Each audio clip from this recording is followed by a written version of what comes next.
but now in 71, ourselves and St Patrick's Donaghmore had been upgraded into Grade 1. So our first medley, in those days it was only one medley, of course. We began with Caberfay. I think then 2 Strathspeys, 2 reels. We then went into a wee 9/8 march called the Children of Larbert. Then into the waters of Kileskew. And we finished, I think it was with the Jig Cutting Bracken. Aye. So we had our slow air in the middle or towards the end. And oddly enough, on hindsight, if I had a band now, I would get the slow air in immediately after the opening tune, because your pipes are still still fairly solid. Chanters haven't started to vary. What I found a lot when I was judging, especially the lower grade bands, if they're playing the slow air following a reel or a jig, and there was chanter variance, the second they hit the first beat of the slow air, you could pick up the variance in chanters, very, very evident.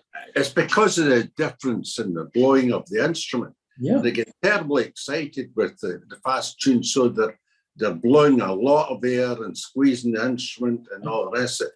And then they, for some sudden reason, because they're relaxing, they stop squeezing the bag as much, and they lie back, and now all of a sudden, all the dissonances come out in the D's, especially.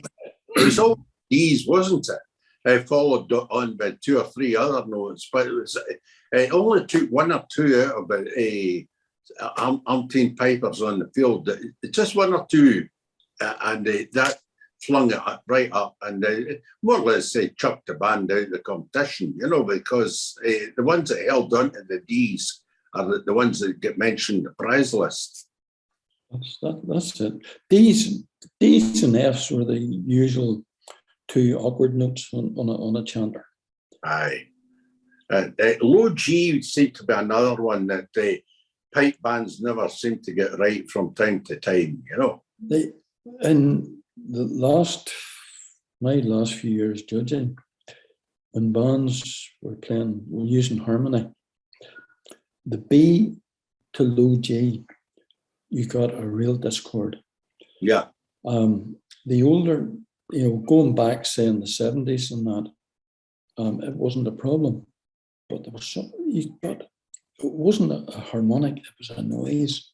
Yes. And to an extent, I would blame the way pipe majors gouged their chanters. Yes. And there's certain ones that just they don't fit the reeds into the chanter. They fit the chanter around the reed, and all of a sudden you've got holes that are total oval and about 3 inches long or something. So it's I should try to play the damn thing. But would you, Harry, subscribe to the view that what maybe helped the band's early doors in the 70s was the fact that there's a lower pitch, so that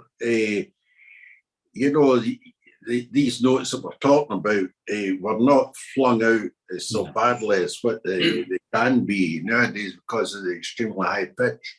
Well, the Armstrong was always noted for a nice clear pitch in the chanter.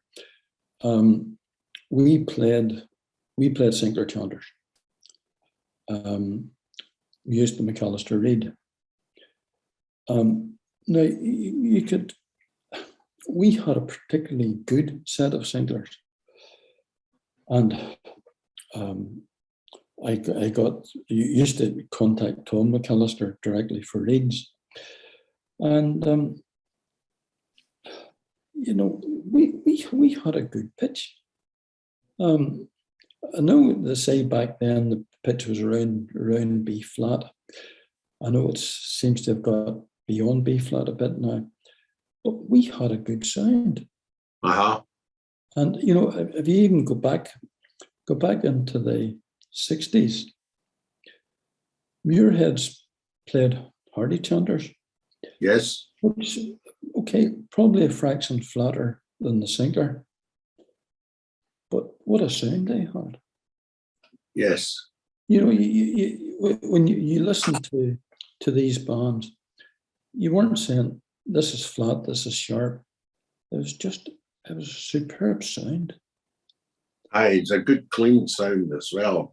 Mm-hmm. But that was also promoted by the fact that the pipers to a man could blow the instrument and knew how to control the instrument.